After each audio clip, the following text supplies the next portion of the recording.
Assalamualaikum warahmatullahi wabarakatuh. Saya mau cerita-cerita lagi. Hari ini ada teman cerita aku jauh-jauh datang dari Jakarta, artis Tawa. Cuman dia sebenarnya satu kampung dengan saya. Masih keluarga aku, Ji. Kita ajak kenalan dulu. Wode Kartika atau Kartika Wode, inilah dia yang saya sebutkan tadi, artis dari Jakarta. Tapi sejujurnya dia asli orang Muna. Jangan kebasa-basi kita sudah cerita orang Muna. Kalau logat aslinya Pak. Iya, saya Wode Kartika Sari. Terima kasih loh undangannya loh. Kalau hari ini kan mau tanya-tanya saya malah tertarik loh nanya-nanya Anda ini. Nggak usah, itu nanti kita setelah ini baru tanya. Oke, baik. Oke. Ini Tika ya, Tika. Orang taunya Tika. Tika, ini kan banyak yang penasaran. Pakai embel-embel nama Wode Kartika, betul jika orang Muna atau orang Buton atau orang Wakatobi?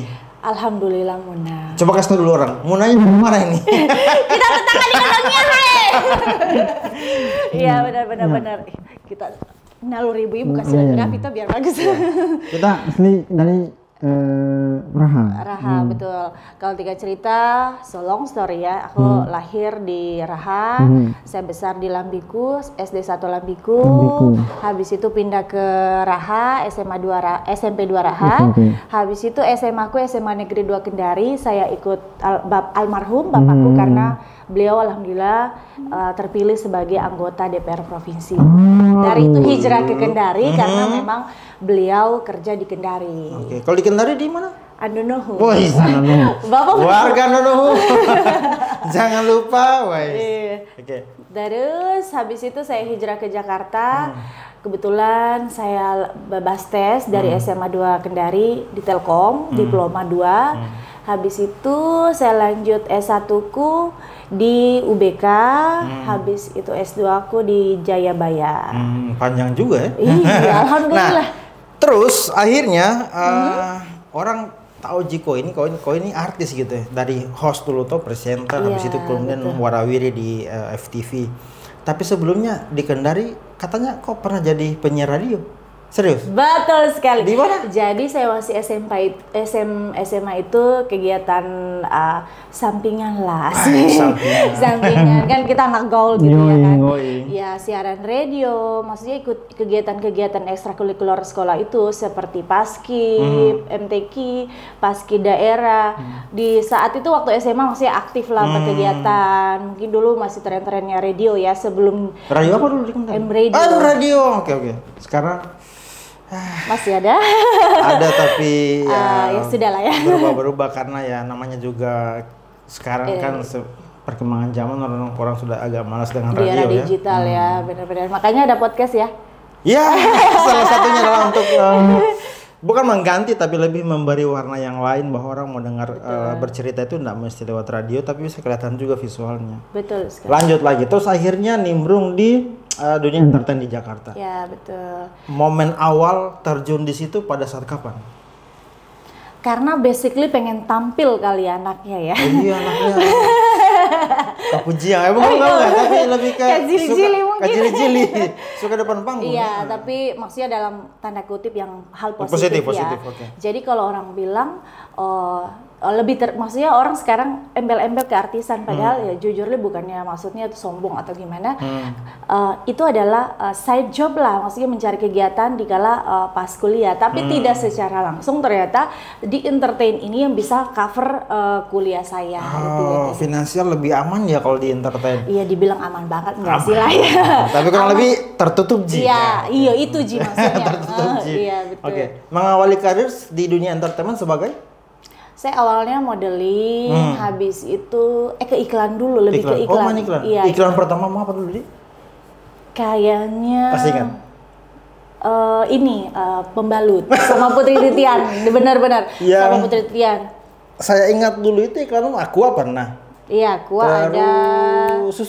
Susu iya, SGM ada, okay. Sama Aliando Raffi Ahmad ada. Nah, betul pernah. Ada beberapa. Ada banyak lah ya. Ya, setelah iklan kemudian banyak ada beberapa. Kalau di host terima program apa dulu? Oh iya, karena kan kalau di sinetron saat itu Tika masih memilih ya. Kalau iklan ikan syutingnya cuma sehari, tapi ke cover lah sebulan 2 bulan ya kan. Karena dia panjang kan ininya ya. Itulah sistemnya. Habis itu kalau di sinetron kan Tika nggak bisa sambil kuliah. Apalagi stripping. Iya betul. Makanya Tika lebih memilih FTV, tapi sinetron adalah setelah maksudnya S1ku selesai, bisa lah. Maksudnya di kondisi itu Tika bisa memilih lah. Tika pilih iklan, habis itu apalagi ya, karena iklan itu kan kontrak, dia tidak bisa sama produk. Gimana nih istilahnya, kita produk udah banyak saingan nih gitu kan. Akhirnya oh ya sudahlah, presenting. Basically kan Tika presenting juga. Ya udah, ada presenting Galeri Sepak Bola Indonesia Trans 7. Iya, WhatsApp TV One, MNC Sport. Selebrita Pagi, Trans 7, terus Bedah Rumah sih yang lumayan lama Tika. Bedah Rumah kurang lebih 3 tahun lah. Itu sudah di Global TV. Sudah di global ya? Sudah MNC di berarti grupnya ya. Wah.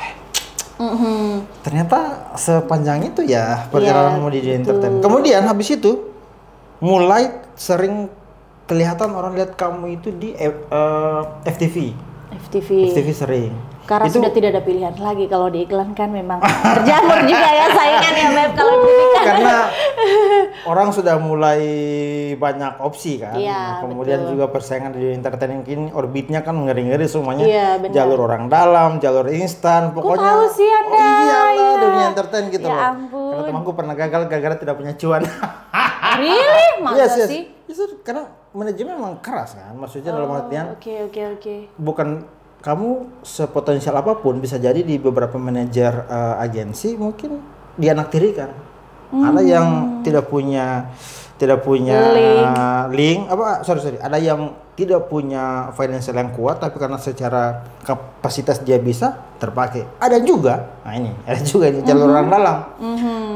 Looknya oke, tapi tidak cerdas-cerdas amat, tapi karena dia punya cuan. Tapi Tika percaya sama rezeki sih ya. Iya, Alhamdulillahnya Tika maksudnya di kondisi ini kalau dibilang jalur langit aksesnya tol gitu loh. Ya, betul. Tidak ketemu yang namanya yang ada nipu manajemen lah. Apalah istilahnya. Sejauh ini masih aman-aman. Alhamdulillah. Maksudnya di dunia entertain itu tracknya lurus. Iya betul. Ada yang bengkok-bengkok dalam artian kan kita tahu lah sekarang agensi-agensi kan banyak yang memanfaatkan buat kepentingan negatif mencari uang atau apa semua. Kan kita tahu kan banyak model-model yang akhirnya tidak bisa jadi artis gara-gara ditipu sama agensi. Ada juga yang hanya untuk memuaskan hasrat si orang yang mencari itu. Iya, banyak sekali. Tika nggak pernah ketemu itu. Alhamdulillahnya Tika tidak berkecimpung di ranah sana gitu loh. Ya ya normal aja. Tika datang casting, keterima, ketemu orang-orang entertain, orang film. Kamu mau nggak mau? Maksudnya sekarang Tika tanpa manajer gitu loh, tanpa manajer. Dulu itu mengawali karir di entertain tanpa agensi, tanpa manajer karena pure jalan sendiri. Iya, agensinya itu lebih ke freelance sih. Maksudnya tapi sisanya ya Tika yang jalan gitu. Ya kalau memang dunia sana ya banyak gitu, tergantung kita kamu mau ada di sana apa tidak, kan kau bisa menarik pilihan-pilihan. Keras memang. Betul. Dunia entertain memang sangat keras, apalagi Jakarta, lah dengan segala macam iming-iming apa semuanya. Oke. Tapi sekarang punya di agensi bergabung bersama agensi. Ke freelance, link maksudnya tadi orang dalam bilang orang dalam, lebih tepatnya kayak gitu, tapi sendiri jalannya sendiri, karena sekarang pun akses gampang ya, orang mau nyari kebutuhannya apa, mau iklan mau apa, selain ada Instagram, media sosial ini kan orang searching kebutuhannya apa gitu. Karena sekarang bahkan orang yang hanya modal punya followers banyak bisa ditarik untuk jadi benar. icon, iklan, kayak jadi talent maksudnya. Benar. Karena memang basically sekarang media sosial sebagai standar untuk promo program atau mau jadi di entertain. Lebih gampang ya. Dulu seleksinya susah karena mesti cari yang good looking, yang agak smart dan kemudian bisa Emang harus smart sih menurut iya, aku. wajib sebenarnya. Very entertain di depan kamera. Itu yang dicari sama sosok pencari talent. Iya. Sekarang kan pilihan banyak. Iya, lagian ini saya cari yang 500.000 followersnya supaya saya gampang blast produk saya. Iya benar ya, balik lagi kan entertain luas bos gitu. Kalau mau cari presenter ada, mau di film ya harus memang smart karena bicara dialog, diarahkan lebih gampang. Sekarang model juga ada. Iklan kan nggak perlu komunikasi skill yang gimana ya, memang dia hanya butuh looks yang oke. Malah kadang iklan tidak ada yang ngomong. Ya, ada yang memang bicara jarang. tiba-tiba oke, hanya diam-diam saja tapi Iya benar-benar, tapi nokobondu orang bilang. keluar lagi bahasa gunanya Pak. Tapi sejujurnya Tika ini walaupun hidup di Jakarta, kemudian punya anak, punya suami apa semuanya, masih tidak lupa bahasa daerah. Iya, panik ini mah benang-benang. Itu tuh, keluar bahasa satunya itu. Betul ya. Oke. Cinta daerah toh. Oke. Ingat sudah berapa banyak FTV yang diperankan? Saya lupa ya. Banyak sekali soalnya. Karena memang basically di sana kan. Terakhir saya yang sinetron. Yang paling sering muncul itu di MNC, Indosiar. Apa yang sering buat ini MKV, jeritan hati istri apalah ya cerita-cerita gitu. MKF. Oh MKF, MKV. Itu yang paling sering. Sekarang masih. Masih alhamdulillah. Cuman ini ada pertanyaan yang saya tiba-tiba kaget melihat VT beliau di Instagram Warawiri. Saya pikir dia syuting atau datang cari talent kan di mana begitu ya, ternyata dia sosialisasi. Tiba-tiba saya mau jalan ke bandara, terus saya lihat billboard, di Kartika. Serius ini caleg di ini. Saya perhatikan di bawahnya, caleg DPR RI, Dapil Sulawesi Tenggara dari Partai Demokrat. Sejak kapan ini tiba-tiba nimbrung di politik? Padahal kan kenapa kan? Kurang kalau jadi Bukan begitu, bicara lagi panggilan nadi, betul. Kalau kita berbicara nadi politik kayaknya darah juga nggak bohong ya. Iya, karena kan dulu almarhum Bapak kan anggota DPR provinsi. Iya, satu dia beliau itu dia kan PNS tapi kan dulu masih peraturan masih bisa rangkap jabatan lah. Kepala desa di Tangkumaho, habis itu dia DPR provinsi, kakek kita juga almarhum Laude Tuga, camat Katobu pertama di Muna. Jadi gennya sebenarnya gen politik tidak perlu dilakukan. Iya, seni juga ya, terlepas dari kita memang harus kan dicintai rakyat. Sudah bahasa-bahasa politis ini. Iya dong, kita harus balik lagi ke sana. Betul. Kan kita semua punya hak untuk menawarkan diri, hadir di politik. Tapi balik lagi, masyarakat mau nggak kita qualify nggak untuk itu? Mereka mempercayakan kita menyuarakan hak aspirasi mereka gitu lagi baliknya. Pertanyaan singkatnya, kenapa mau terjun di politik? Ya, balik lagi, saya bilang panggilan hati.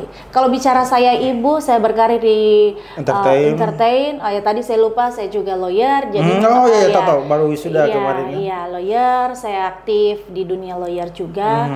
Cuman kalau di politik ini menurut aku, iya memang bersentuhan langsung kepada masyarakat. Mungkin dengan saya berpartai politik, saya bisa silaturahmi, saya bisa jangkau seluruh masyarakat Indonesia, Sulawesi Tenggara pada khususnya gitu loh. Dengan kebijakan-kebijakan itu, ya jujur saya hadir di sini karena ketidakpuasan saya gitu loh. Kita bisa lebih maju kok dari ini.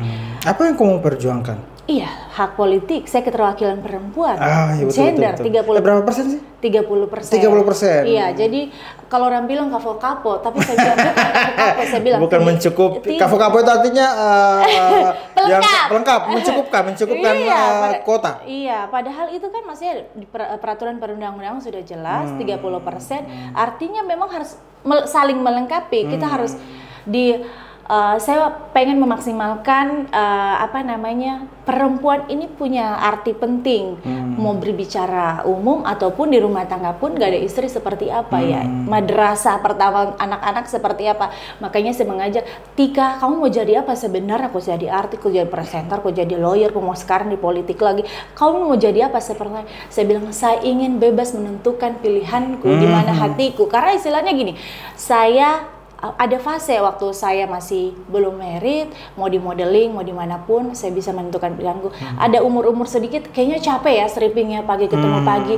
Kayaknya apalagi ada keluarga di rumah. Iya yang benar. menunggu ya. Oh kayaknya saya lawyer aja dulu. Pas hamil pun saya bisa bekerja dimanapun saya bekerja gitu loh. Setelah ini kayaknya saya ingin juga berbuat buat daerahku gitu loh. Makanya lewat politik jangan hanya bicara-bicara, saya ingin ada hadir di dalamnya untuk menentukan kebijakan itu sendiri. Gitu, bosku. Akhirnya jatuh pilihannya adalah di Sulawesi Tenggara, DPR RI. Iya. Nggak terlalu langsung tiung DPR RI. You know lah DPR RI, tokoh-tokoh yang jadi lawan politik kan di Sulawesi Tenggara besar-besar nih. Pokoknya hakul yakin saja gitu. Iya. Saya bilang makanya kalau saya ketemu orang, Tika kenapa DPR RI nggak coba dulu provinsi atau kabupaten? Saya bilang saya berkarir di Jakarta kurang lebih hampir 18 tahun dan saya punya relasi di sana, orang-orang penting di sana. Saya bilang karena memang nanti saya berkecimpung di Jakarta, tapi saya tahu saya harus kembali kemana. Saya bilang kayak gitu. Tempat dan lahir orang, di mana? Iya benar. Terus saya bilang lawan-lawan politik ini ayam bangko lawan-lawanmu Tika. Saya bilang biar ayam jago lagi tidak masalah.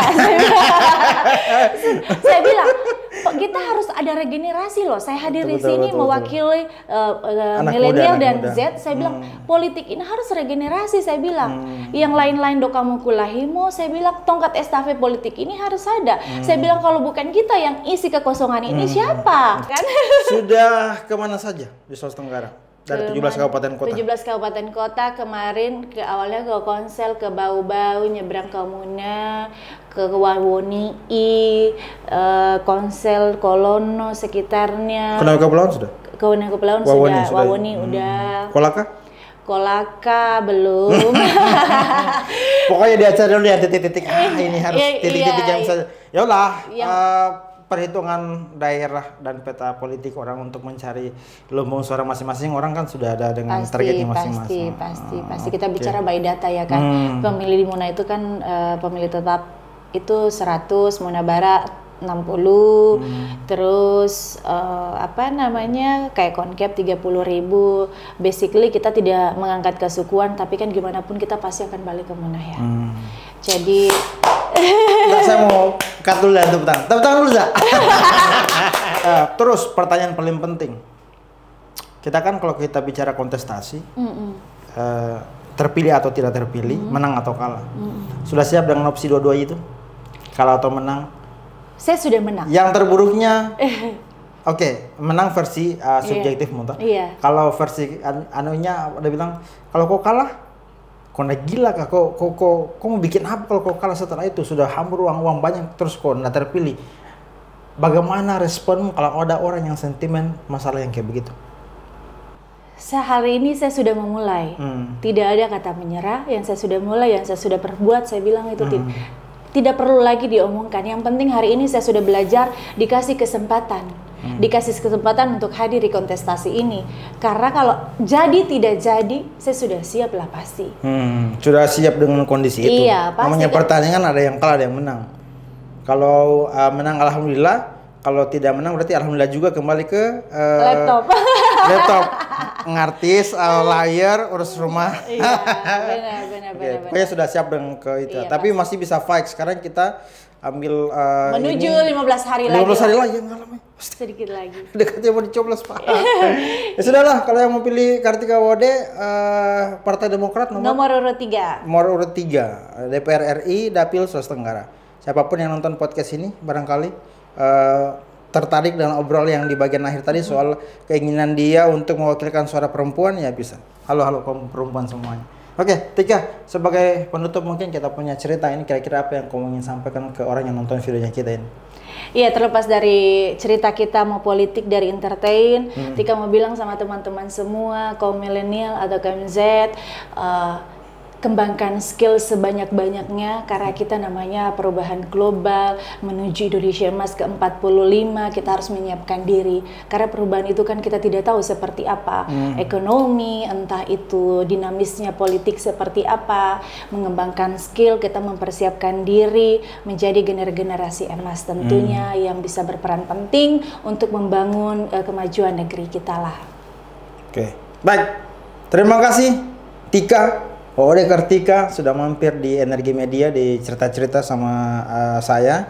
Semoga teman-teman yang nonton video ini sedikit agak terbuka pikirannya untuk bahwa perempuan itu bisa kok bikin apa saja.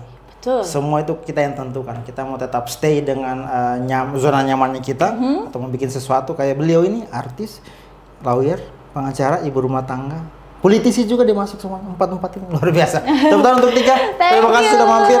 Sampai ketemu di kesempatan berikutnya. Bagus nih kalau dia terpilih. Amin. Harus dia kesini lagi. Iya siap. Kita doakan yang terbaik, sukses terus. Terima kasih. Assalamualaikum warahmatullahi wabarakatuh. Waalaikumsalam warahmatullahi wabarakatuh. Nah.